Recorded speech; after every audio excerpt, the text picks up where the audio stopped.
mag-share ng fake news. Tapos pag pinakitaan mo ng resibo, i-delete. Pag nakakita ng AI, Sara nakikipagkamay sa magbibigay ng gas, kinikilig. Magpiprint ng karton, susuotan ng jacket. Susubuan ng pagkain, nakakabagabag.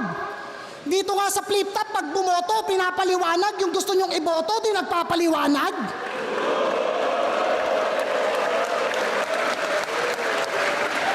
Kim Junel, paano ka kaya magturo sa mga estudyante mo kapag history yung subject? Paano mo pinapaliwanag kung sino yung sumulat ng Noli at Elpili at yung pinakarason kung bakit? Tapos pag naiisip kong taon-taon, paulit-ulit nyo yung tinatapik, ang sakit sa anit. Sa mga estudyante, payag kayo, yung nagbibigay ng test di marunong mag-fact check. May dumating lang na oil tanker, pangalan Sarah Sky, may post agad to. Para kang sintupre. Kahit Brunei, di kayo bibigyan ng gas kasi hari nyo si Roque.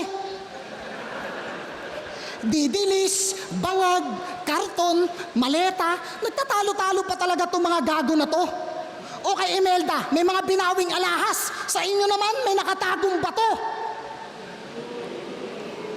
Speaking of bato, mga suntok mo parang bato kasi hindi pumapasok.